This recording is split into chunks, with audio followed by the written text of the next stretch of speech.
Miqyas bin Sababah, murtad dari agama Islam. Nanti di Fathu Mekah tahun ke-8 Hijriah, Rasulullah mengatakan kepada para sahabat, siapa yang bertemu beberapa orang di Mekah, walaupun mereka bergantung di dinding Ka'bah, padahal Ka'bah itu tempat yang sangat mulia, tapi karena kesalahan mereka ini luar biasa sekali, walaupun mereka bergantung di dinding Ka'bah, yang dipahami oleh masyarakat orang, kalau seseorang sudah melindungi dirinya di Ka'bah itu, kita sudah memberikan keamanan kepada dia. Wa man dakhalahu kana amina. Siapa yang memasuki Ka'bah itu dia akan aman. Tapi kecuali orang ini penjahat perang ini. Walaupun mereka bergantung di dinding Ka'bah, kalian bunuh mereka. Salah satunya adalah Miqyas bin Subabah ini.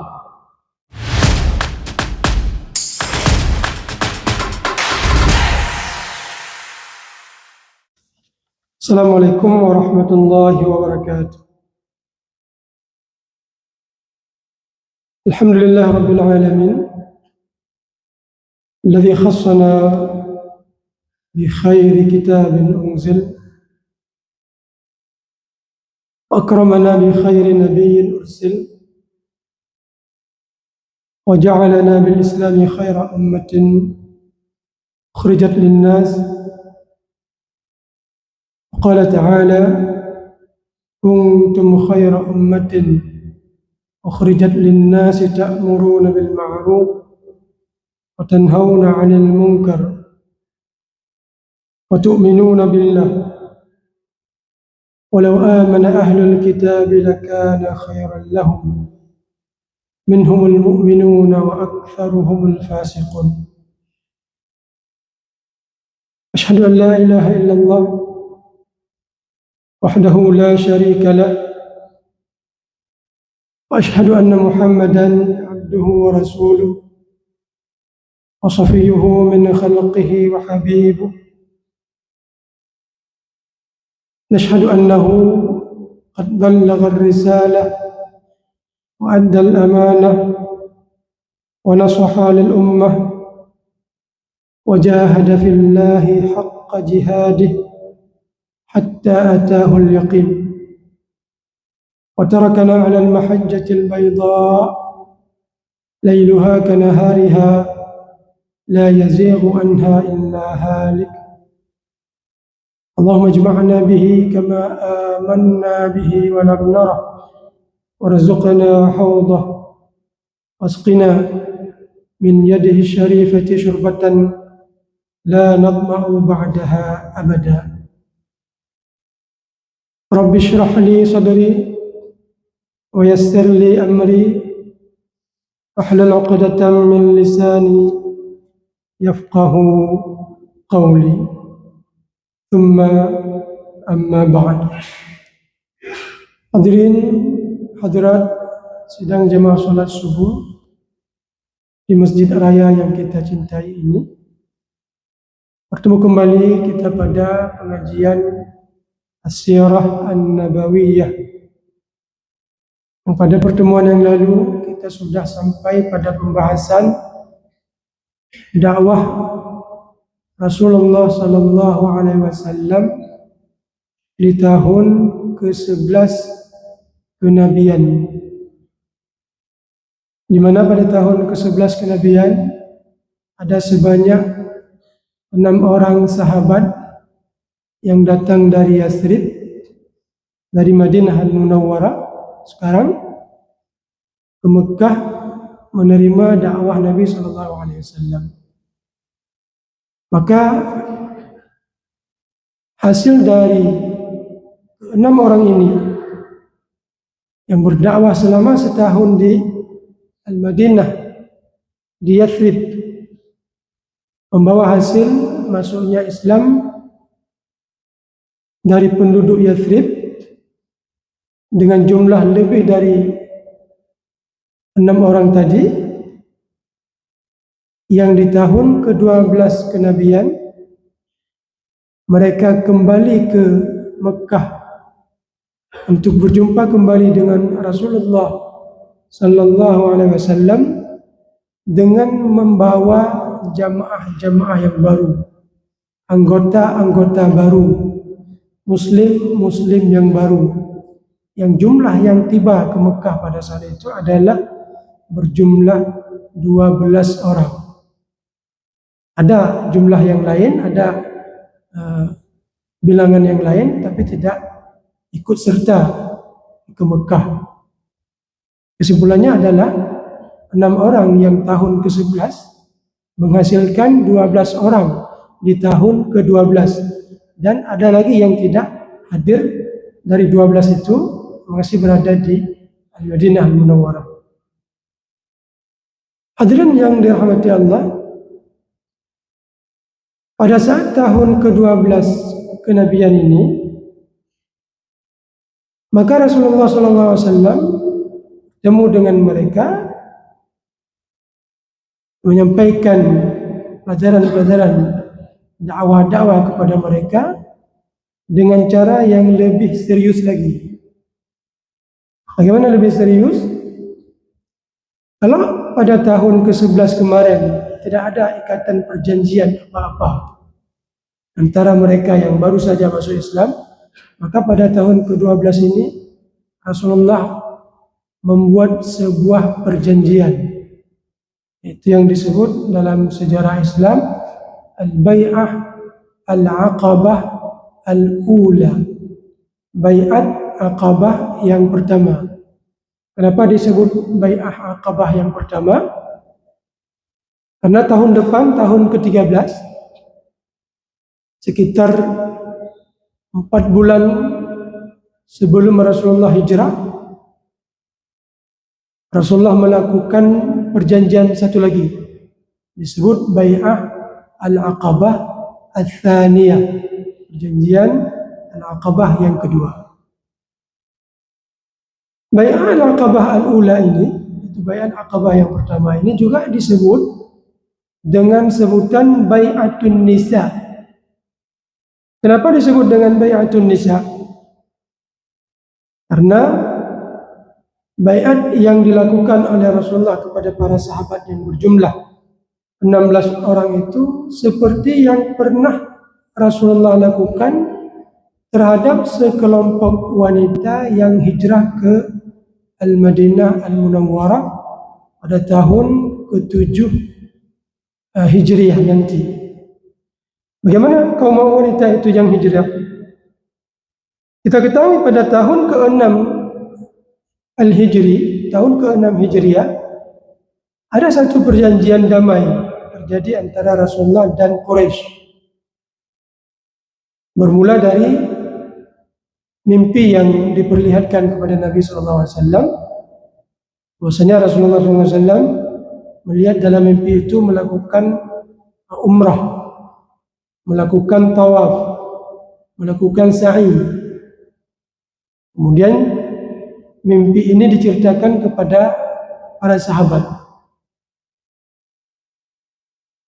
Kemudian dipahami oleh Rasulullah SAW bahwa mimpi itu menitip pesan tersirat, bukan pesan tersurat, tapi tersirat tidak begitu jelas.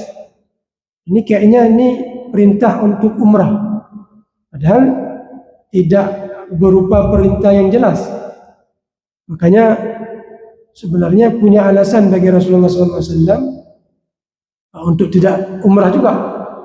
Tapi begitulah para anbiya.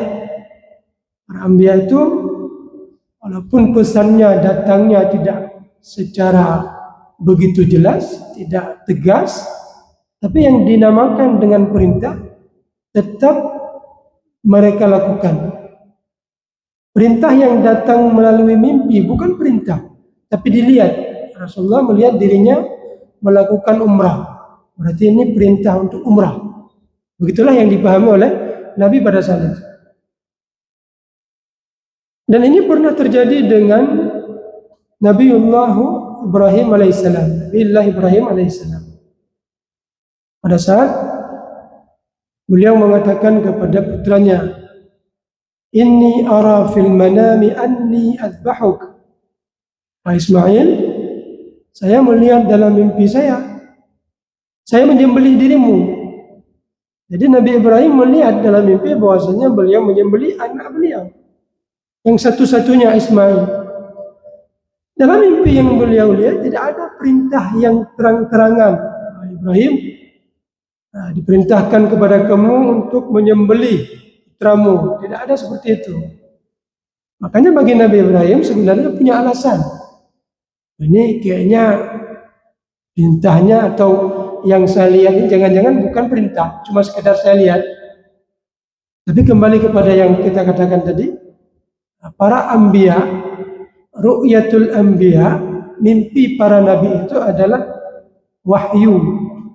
Jadi ketika Nabi Ibrahim melihat beliau menyembelih anak beliau, dan di situ perintah tersirat, walaupun tersirat tidak secara terang-terangan, tetap beliau lakukan. Ini yang membedakan antara para anbiya dan kita manusia biasa. Termasuk Nabi kita, Nabi Muhammad SAW, pada saat tadi dimimpikan melakukan umrah, yang walaupun dalam mimpi itu tidak ada perintah secara terang-terangan, secara tegas, tidak ada ayat yang Allah turunkan memerintahkan Nabi untuk umrah, tidak ada hadis qudsi yang Allah wahyukan kepada Nabi memerintahkan Nabi untuk umrah, cuma berupa mimpi. Itu pun bukan perintah, cuma melihat diri beliau melakukan tawaf, maka dipahami oleh Nabi dan dilaksanakan oleh Nabi SAW untuk melakukan umrah itu. Makanya fahala Nabi Ibrahim itu mungkin juga pernah kita sampaikan, ini luar biasa sekali. Perintah yang hanya datang melalui mimpi, itu pun dalam kondisi tersirat, dipahami tapi tetap saja dilakukan. Dalam kondisi putra satu-satunya, dalam kondisi putra yang sudah lama dinantikan, sudah puluhan tahun dinantikan, ketika Allah takdirkan, Allah anugerahkan seorang anak, datang perintah tersirat seperti itu, tetap saja beliau lakukan, tidak beliau beralasan. Mungkin kalau kita akan beralasan, tunggu sekali lagi mimpi. Tunggu diturunkan wahyu saja. Ini kan perkara besar ini, menyembelih seseorang. Tapi Nabi Ibrahim tidak seperti itu. Dan cucu Nabi Ibrahim, Nabi Muhammad SAW, melakukan hal yang sama. Beliau akhirnya dengan para sahabat melakukan umrah. Setiba di sebuah tempat yang disebut dengan Al-Hudaybiyah, dilarang oleh Quraisy untuk memasuki Mekah. Kemudian singkat cerita berakhir dengan perjanjian damai antara Rasulullah SAW dengan masyarakat Quraisy yang terdiri dari 4 poin. Poin pertama adalah tidak ada peperangan antara Rasulullah dan orang Quraisy selama 10 tahun. Dan ini kejadiannya pada tahun ke-6 Hijriah. Artinya tahun ke-16 Hijriah. Umpamanya perjanjian ini berlanjut, maka dengan sendirinya perjanjian ini berakhir tahun ke-16, karena perjanjiannya tahun ke-6. Tapi karena orang Quraisy tidak bersabar, mereka akhirnya melanggar perjanjian. Padahal kalau mereka sabar menunggu sampai masuk tahun ke-16, baru di situ berperang kembali. Maka Rasulullah sudah wafat. Rasulullah wafat tahun ke-11 Hijriah. Tapi itulah cara Allah untuk mengangkat derajat orang Islam, untuk mensukseskan dakwah Nabi SAW yang nantinya berakhir dengan Fathu Mekah pada tahun ke-8 Hijriah. Poin kedua, siapa yang ingin berkoalisi dengan Rasulullah dari kalangan masyarakat Arab, dipersilakan. Dalam hal ini ada satu kabilah yang bernama kabilah Khuza'ah. Kabilah Khuza'ah ini berkoalisi dengan Rasulullah SAW. Dan siapa yang ingin berkoalisi dengan Quraisy dipersilakan. Dalam hal ini sebuah kabilah yang bernama Banu Bakar. Banu Bakrin ini berkoalisi dengan Quraisy. Ternyata antara Bani Bakrin ini dengan Khuza'ah punya cekcok di masa lalu, di masa jahiliyah. Sehingga ketika Khuza'ah dan Bani Bakrin ini berperang, datang Quraisy menawarkan bantuan, mengirim senjata, memberi bantuan untuk Bani Bakrin, koalisi mereka. Disinilah terjadi pelanggaran terhadap perjanjian. Ini terjadi pada tahun ke-8 Hijriah, 2 tahun kemudian setelah perjanjian itu ditandatangani. Maka dimanfaatkan kesempatan itu oleh Rasulullah SAW untuk melakukan Fathu Mekah, merebut kembali Mekah dengan alasan Quraisy sudah melakukan pelanggaran, bukan pengkhianatan seperti yang Israel sekarang lakukan terhadap saudara-saudara kita di Palestina. Setelah ditandatangani kesepakatan, ternyata mereka melanggar. Tidak diizinkan untuk dimasukkan bantuan kemanusiaan, tidak diizinkan beberapa hal yang seharusnya diizinkan karena sudah ditandatangani. Tapi Rasulullah SAW pada saat itu tidak merebut Mekah dengan cara berkhianat, melanggar perjanjian, tapi memanfaatkan pelanggaran yang dilakukan oleh orang Quraisy. Sehingga Rasulullah merahasiakan keinginan untuk melakukan Fathu Mekah sampai tiba bulan suci Ramadan. Akhirnya Rasulullah masuk dengan jumlah pasukan yang sangat besar merebut Mekah dari tangan orang Quraisy. Hadirin Allah, poin ketiga dari perjanjian Al-Hudaybiyah, Rasulullah yang tadi sudah siap dengan onta, dengan kambing yang dibawa dari Madinah untuk melakukan umrah, setelah itu disembeli, maka oleh orang Quraisy melarang dan menulis dalam poin ketiga, Muhammad dan pengikutnya tidak diizinkan masuk ke Mekah pada tahun ini, tapi diizinkan masuk pada tahun depan. Tidak diizinkan masuk pada tahun ini, tapi diizinkan masuk pada tahun depan. Itu pun selama 3 hari. Makanya Umar bin Khattab setelah perjanjian itu ditandatangani merasa sedih dan sedikit kesal kepada Rasulullah SAW. Dan kekesalan beliau ini menimbulkan penyesalan yang luar biasa di hati Umar bin Khattab di kemudian hari. Bahkan beliau mengatakan, saya gara-gara protes terhadap Nabi. Kenapa protes? Karena Rasulullah sudah menyampaikan bahwasanya kita akan ke Mekah sebagaimana diperlihatkan dalam mimpi. Saya diperlihatkan dalam mimpi melakukan tawaf, melakukan umrah, melakukan sa'i. Kemudian Umar bertanya, ya Rasulullah, bukankah engkau telah bermimpi? Telah diperlihatkan di dalam mimpimu bahwa kita melakukan tawaf, melakukan umrah. Kenapa kita enggak melawan untuk terobos menuju Mekah, melakukan tawaf? Kenapa? Bukankah sudah engkau sudah dimimpikan seperti itu? Apa jawab Rasulullah SAW? Betul ya Umar, saya telah dimimpikan seperti itu. Tapi apakah saya mengatakan atau apakah saya dalam mimpi itu disebutkan kita melakukan tawaf, melakukan umrah di tahun ini? Tidak ya Rasulullah. Kita akan melakukan tawaf di tahun depan, kata Rasulullah SAW. Maka Umar juga masih kurang puas. Datang lagi kepada Abu Bakar. Ini bagaimana ini? Rasulullah sudah mengatakan kepada kita akan tawaf, kita akan umrah. Ternyata kita tidak jadi. Bagaimana ini? Bukankah sudah dimimpikan kepada beliau? Ya Umar, innahu Rasulullah. Wahai Umar, beliau ini adalah Nabi. Beliau ini adalah Rasul. Dalam perjalanan pulang dari Hudaybiyah ke Al-Madinah Al-Munawwarah, Allah menurunkan ayat tentang berita Fathu Mekah yang belum lagi terjadi.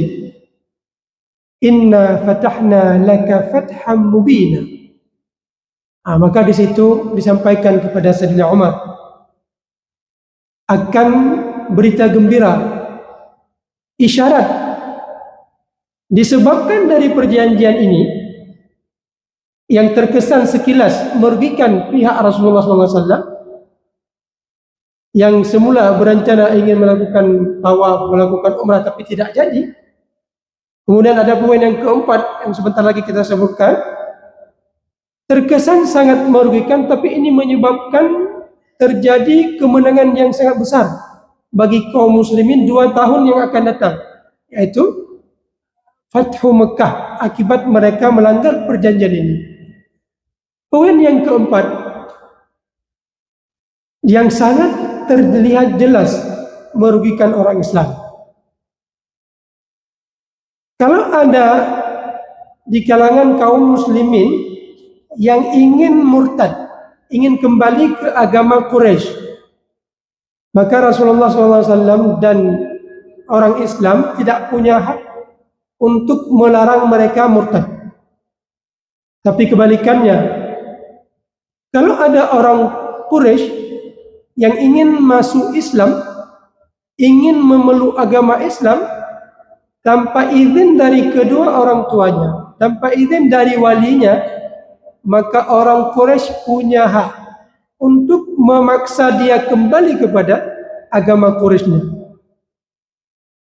Bayangkan, kalau orang Islam yang murtad, itu orang Islam tidak punya hak untuk mengembalikan dia.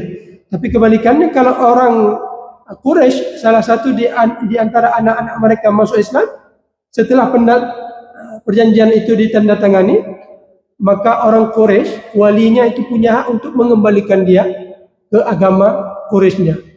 Maka setelah ditandatangani oleh Rasulullah SAW dan perwakilan dari tokoh Quraisy yang pada saat itu belum masuk Islam, namanya Suhaib bin Amru, nanti di kemudian hari masuk Islam. Maka setelah ditandatangani, anak kandung dari Suhail bin Amru menerobos barisan orang Quraisy, melarikan diri ke barisan kaum muslimin, menyatakan diri masuk Islam seketika itu. Setelah itu ditandatangani, maka anak dari Suhail bin Amru ini yang namanya Abu Jandal lari ke barisan kaum muslimin, mengumumkan diri beliau, saya masuk Islam. Maka sang ayah mengatakan kepada Rasulullah SAW, ya Muhammad, baru saja kita tanda tangani. Kalau anak kami yang masuk Islam tanpa izin dari kami, maka kami punya hak untuk mengembalikan dia ke agama kami, mengembalikan dia ke tempat kami. Coba sekarang buktikan. Maka seketika Rasulullah membuktikan dengan fenomena yang sangat menyedihkan. Rasulullah memanggil Abu Jandal, ya Aba Jandal, isbir, wahai Aba Jandal, bersabarlah. Ini saja, baru saja kami tanda tangani perjanjian. Kalau ada di antara kaum laki-laki, di antara kalian kaum Quraisy yang masuk Islam, maka kami harus mengembalikan. Maka dengan sangat terpaksa, tidak bisa dilanggar oleh Rasulullah SAW. Maka Rasulullah mengembalikan Abu Jandal ini ke ayahnya. Tapi coba lihat, apakah Abu Jandal kecewa? Mungkin kalau kita kecewa, ya, udah capek-capek saya berusaha masuk Islam. Ketika saya sudah masuk Islam, masa saya diginikan sama mereka, sama kaum muslimin? Masa saya tidak dipeduli? Masa saya enggak diberikan perlindungan? Padahal saya sudah bersusah-susah untuk masuk Islam. Ketika saya ketemu dengan komunitas saya, komunitas muslim, kenapa komunitas itu tidak memberi perlindungan kepada saya? Mungkin kita akan cenderung seperti itu. Udahlah, nggak mau lagi masuk Islam. Mungkin kita akan kecewa seperti itu. Tapi yang diperlihatkan oleh Abu Jandal tidak. Karena bahkan menambah keimanan beliau. Melihat Rasulullah begitu komitmennya Rasulullah untuk menepati janji walaupun dalam kondisi sangat menyedihkan seperti itu. Walaupun diri pribadi beliau harus dikorbankan, demi menjalankan perjanjian yang sudah ditandatangani. Akhirnya Abu Jandal dikembalikan ke Mekah dan dipenjarakan oleh sang ayah.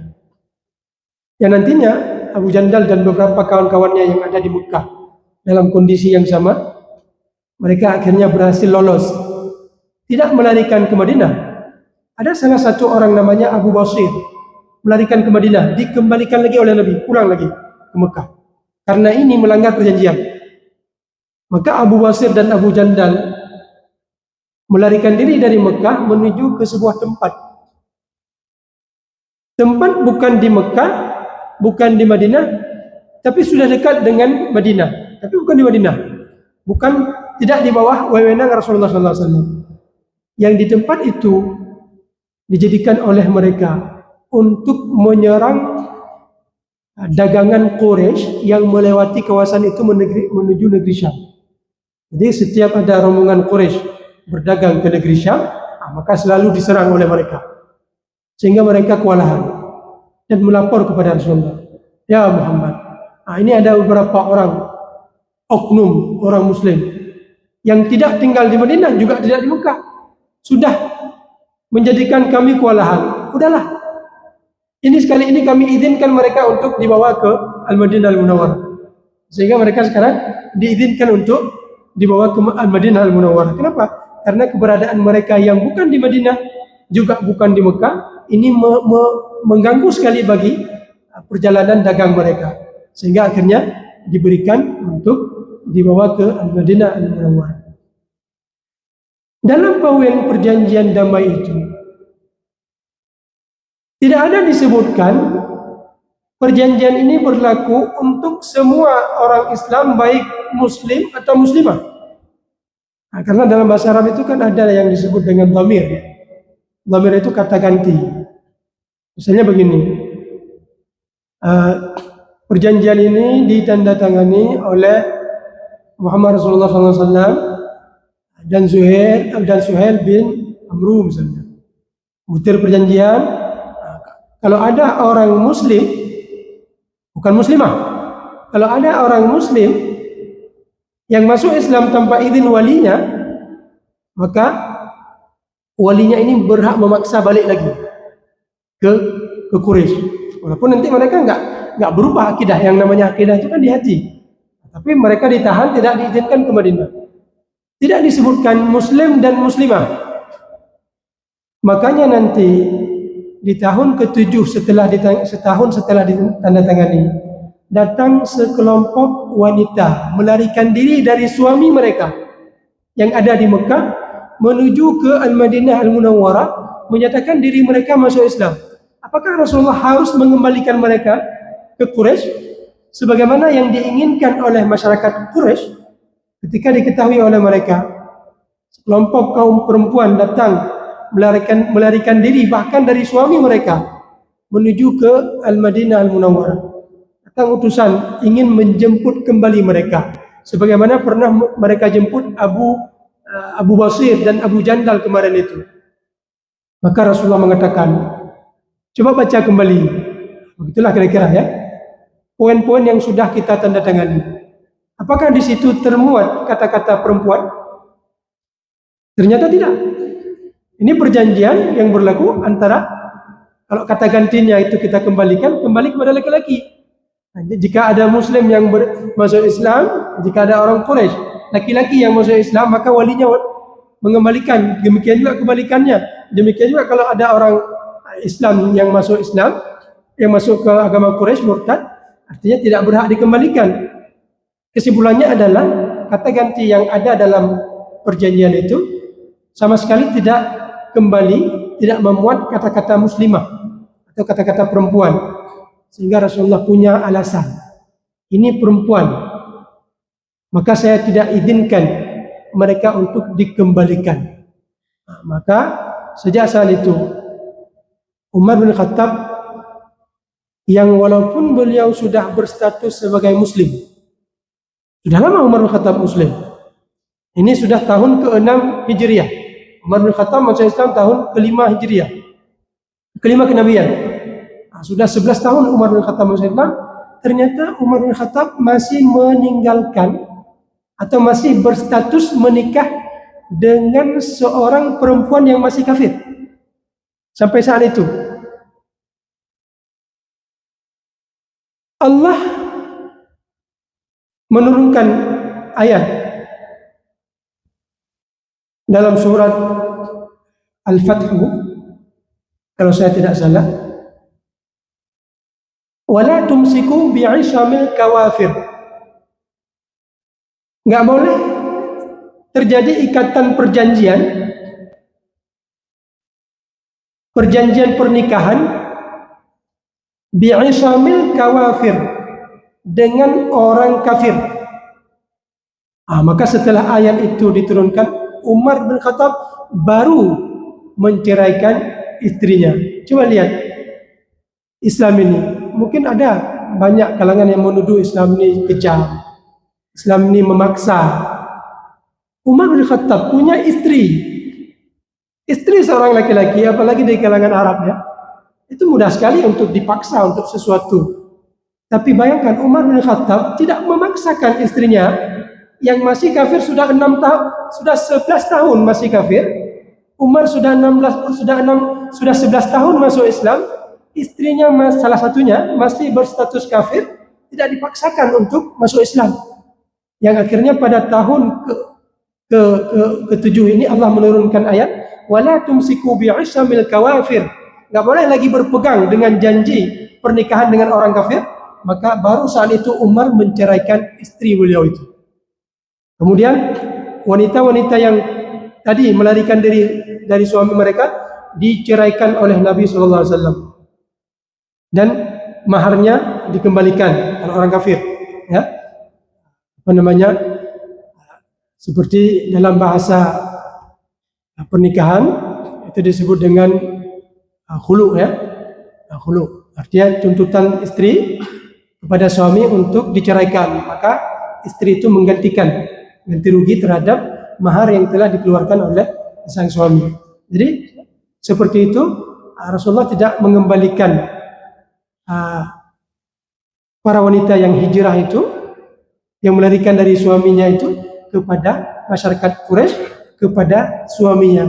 Dan Rasulullah di sini melakukan perjanjian dengan sekelompok perempuan itu yang ada kaitannya dengan bai'ah al-aqabah al-ula ini. Sangat jauh tadi kita tinggalkan, ini baru kembali kepada bai'ah al-aqabah al-ula. Dalam perjanjian itu Rasulullah membuat perjanjian yang butirnya sama seperti butiran dalam perjanjian bai'ah al-aqabah al-ula. Makanya bai'ah al-aqabah al-ula disebut dengan bai'atun nisa. Isinya sama. Artinya tidak ada suruhan atau perjanjian untuk berperang. Tapi perjanjian untuk kamu salat, jangan bermaksiat, jangan mencuri, jangan berzina, tentang larangan-larangan umum yang secara naluri manusia memang itu dilarang. Ya nggak boleh mencuri, dilarang. Kemudian nggak boleh berzina. Secara naluri manusia juga menganggap zina itu tidak baik. Mungkin ada yang bertanya, dulu kan di masa jahiliyah banyak orang berzina. Itu kalangan-kalangan tertentu, kalangan masyarakat bawah. Tapi kalangan kelas-kelas atas, tokoh-tokoh mereka itu menganggap zina itu tidak baik. Makanya ketika Rasulullah nanti berjumpa dengan Hindun bin Abi Sufyan setelah Fathu Mekah, maka Rasulullah berjanji juga melakukan bai'ah juga dengan wanita Mekah yang baru masuk Islam di tahun ke-8 Hijriah nanti. Salah satu butir perjanjian seperti ini juga untuk tidak berzina. Maka Hindun bertanya, ya Rasulullah, atazni al-hurrah? Maka wanita yang merdeka itu berzina? Pertanyaan ini dalam kondisi penasaran. Ya Rasulullah, apakah wanita yang merdeka seperti saya berzina? Nggak mungkin. Jadi tetap saja perzinaan itu dianggap perbuatan yang tidak baik. Jadi yang berzina siapa juga? Ada tokoh-tokoh Quraisy yang banyak duit membeli budak-budak perempuan, yang budak-budak ini dipekerjakan untuk menghasilkan uang salah satu pekerjaannya adalah dari segi perzinaan itu. Tapi kalau wanita-wanita merdeka, itu sama sekali tidak mau mereka berzina dan menganggap zina itu adalah perbuatan yang tidak baik. Jadi tidak berzina, tidak mencuri. Mungkin baiknya kita baca butir perjanjian ini yang diriwayatkan oleh Ubadah bin Samit. Ubadah bin Samit ini adalah salah satu dari 12 orang yang terlibat langsung dengan perjanjian dengan Rasulullah SAW pada tahun ke-12 kenabian itu. Beliau meriwayatkan sebagaimana termuat dalam hadis Bukhari, anna Rasulullah SAW qala, Rasulullah SAW bersabda, ta'alu bai'uni, ayo mari membaiat kepadaku, ala alla tusyriku billahi syai'a. Ini poin pertama. Kalian berjanji kepadaku untuk tidak melakukan syirik, beribadah hanya murni kepada Allah, tidak menyembah yang lain, tidak syirik. Kemudian yang kedua, wala tasriqu, tidak mencuri. Kemudian apa lagi? Wala taznu, yang ketiga jangan berzina. Kemudian apa lagi? Wala taqtulu auladakum, jangan kalian membunuh anak kalian. Nah, ini pembunuhan terhadap anak, khususnya perempuan, wa'dul banat ya. Di kalangan masyarakat jahiliyah juga bukan kebiasaan semua orang. Nah, tapi ada sebagian kabilah, sebagian orang Arab saja yang melakukan pembunuhan terhadap anak perempuan. Kalau semua orang Arab melakukan di masa jahiliyah melakukan pembunuhan terhadap anak perempuan, maka sungguh nggak ada perempuan sama sekali. Mungkin Hindun bin Abi Sufyan nggak ada, mungkin ibu Rasulullah Aminah nggak ada, mungkin Sayyidah Khadijah nggak ada.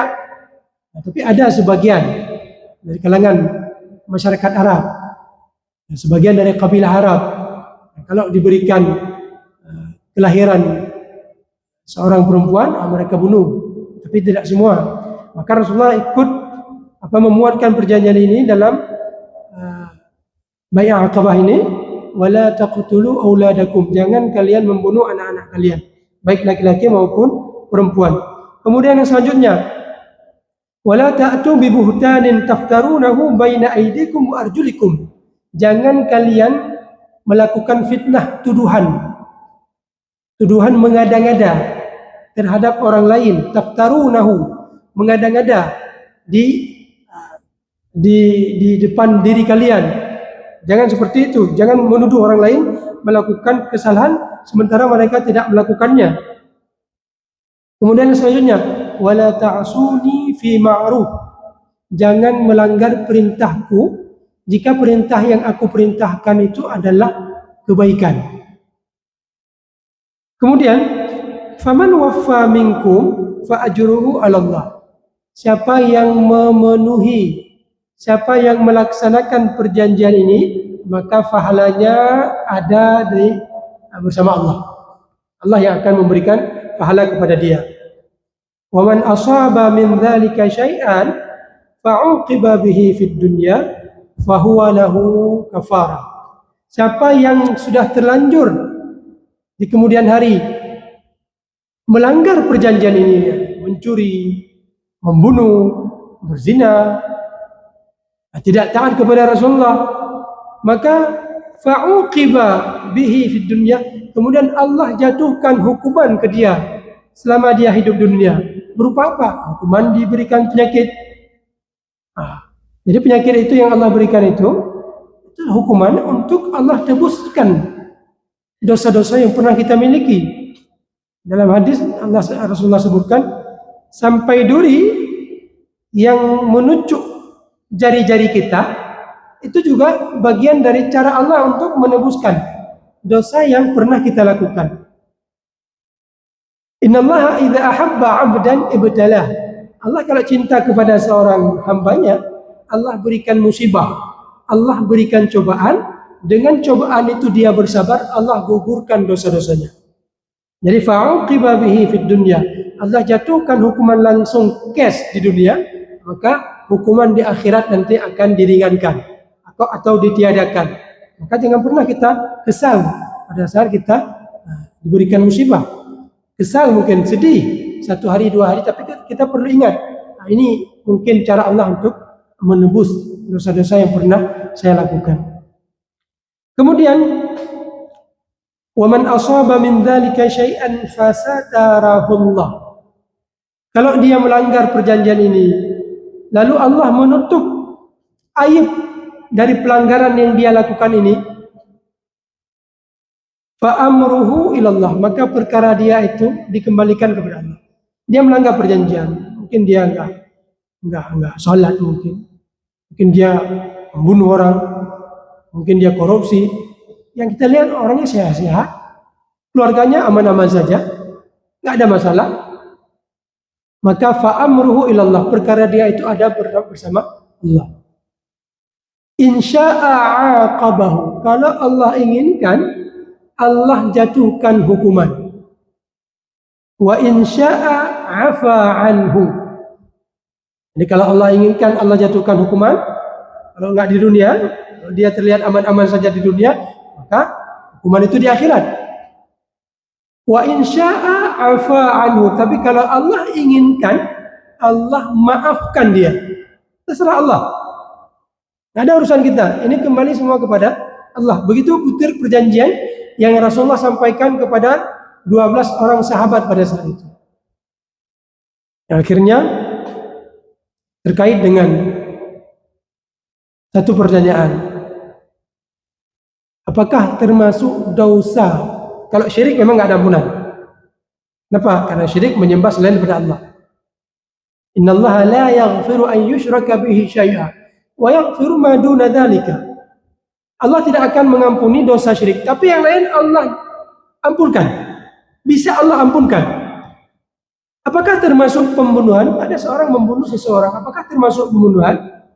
Juga Allah berikan pengampunan.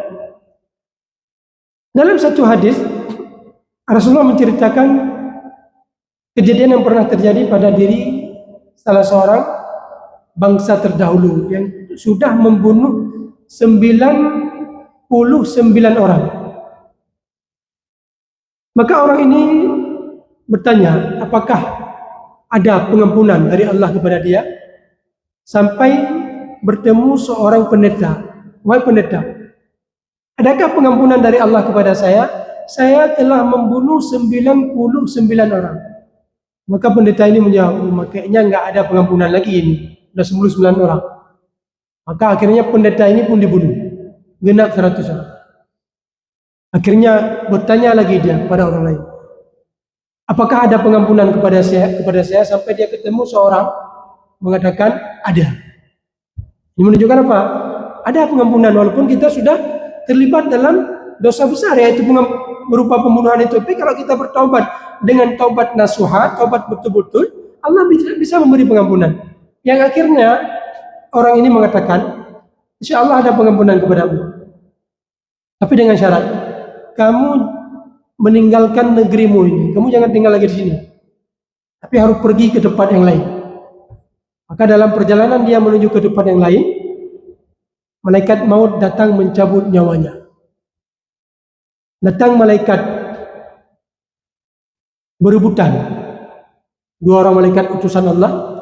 Ini dimasukkan ke golongan orang berdosa atau ke golongan orang yang bertobat.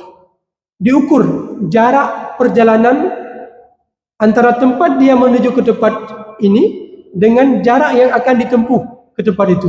Ternyata lebih dekat kepada tempat yang akan dituju. Maka dia digolongkan ke dalam golongan orang yang bertobat. Begitu bahasa yang Rasulullah sampaikan dalam hadis itu. Ada satu ayat dalam surat An-Nisa. Allah berfirman, "Wa man yaqtul mu'minan muta'ammidan fajaza'uhu jahannam khalidan fiha." Barang siapa yang membunuh seorang muslim, seorang mukmin, fajaza'uhu jahannam, maka imbalannya adalah neraka jahannam, khalidan fiha, kekal selamanya. Jadi dalam hadis Allah menceritakan orang yang membunuh itu dapat pengampunan. Dalam perjanjian Al-Aqabah ini, yang membunuh itu kalau Allah inginkan untuk diberikan pengampunan, Allah berikan. Tapi kenapa dalam surah An-Nisa ini ayat 93, siapa yang membunuh seorang mukmin, fajaza'uhu jahannam khalidan fiha, maka imbalannya adalah neraka jahanam kekal selamanya. Bagaimana ini? Ayat ini Allah turunkan terkait pembunuhan yang dilakukan oleh seorang mantan muslim.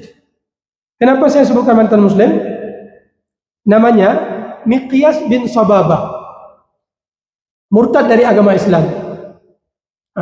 Nanti di Fathu Mekah tahun ke-8 Hijriah, Rasulullah mengatakan kepada para sahabat, siapa yang bertemu beberapa orang di Mekah, walaupun mereka bergantung di dinding Ka'bah, padahal Ka'bah itu tempat yang sangat mulia, tapi karena kesalahan mereka ini luar biasa sekali, walaupun mereka bergantung di dinding Ka'bah, yang dipahami oleh masyarakat orang, kalau sudah seseorang sudah melindungi dirinya di Ka'bah itu, kita sudah memberikan keamanan kepada dia. Wa man dakhalahu kana amina. Siapa yang memasuki Ka'bah itu dia akan aman.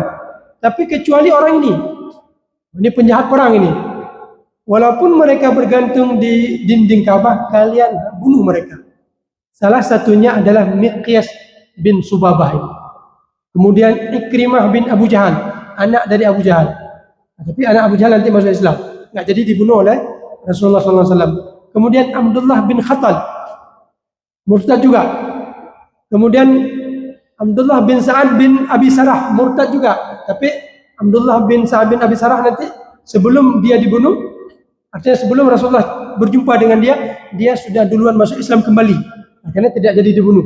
Jadi Ikrimah nggak jadi dibunuh, Ikrimah bin Abi Jahal, kemudian Abdullah bin Abi Sarah juga nggak jadi dibunuh.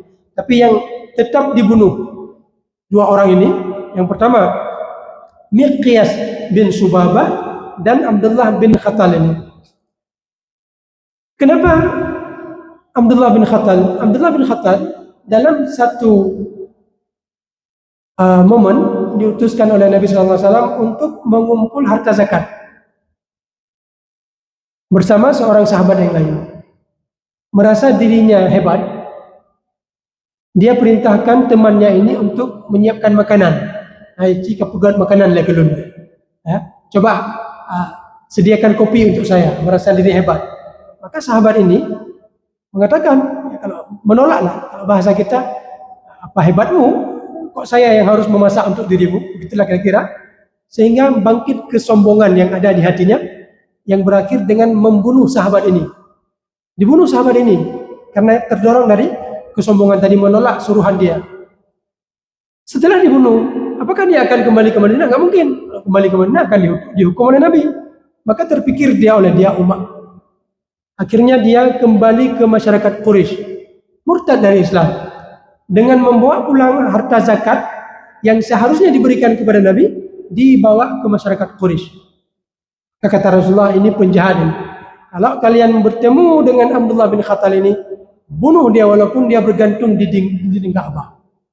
Kemudian Miqyas bin Subabah, dalam satu misi peperangan, Miqyas ini sudah masuk Islam berserta adiknya yang bernama Hashim bin Subabah. Ada seorang sahabat dari kalangan Ansar dalam kondisi remang-remang, tak begitu jelas. Di medan peperangan, beliau pikir ini adalah Hashim ini musuh. Ternyata seorang Muslim dibunuh. Hashim ini adik dari Miqyas bin Subabah. Maka Miqyas bin Subabah ini kecewa. Datang ke Rasulullah, Rasulullah, ini ada oknum dari pasukan kaum muslimin dari kalangan Ansar yang telah membunuh adik saya Hashim. Ini bagaimana? Maka Rasulullah memerintahkan kepada kabilah yang membunuh itu untuk dibayarkan dia gantian sebanyak 100 ekor onta. Pada saat onta ini diantar ke Miqyas ini dibisiki oleh syaitan, ini kamu sudah diantar tebusan terhadap kematian adikmu berjumlah 100 ekor unta dalam kondisi yang sepi, nggak ada orang. Kamu juga bisa melakukan pembalasan, balas dendam terhadap orang yang mengantar ini. Maka akhirnya diambil pedang, dibunuh orang ini. Unta dia dapati, pelampiasan pembalasan terhadap dendam yang ada di hatinya juga terlampiaskan dengan membunuh seseorang dari keluarga yang pernah membunuh adik dia. Setelah dibunuh, ini bagaimana anda? Tak berani lagi berjumpa dengan Rasulullah SAW. Akhirnya unta itu dibawa pulang ke Mekah dan dia murtad dari agama Islam. Allah membuat pengumuman, siapa yang ketemu dengan dia, maka hendaknya kalian membunuh dia walaupun dia bergantung di dinding Ka'bah. Maka surat An-Nisa ini ayat 93 terkait dengan dia ini. Siapa yang membunuh seorang mukmin? Siapa sih yang membunuhnya? Yaitu Miqyas bin Subabah ini yang meninggal dalam kondisi musyrik. Nah, jadi imbalannya apa? Nara jahannam khalidan fiha. Maka kekal selamanya. Kenapa kekal? Karena dia bukan berstatus muslim.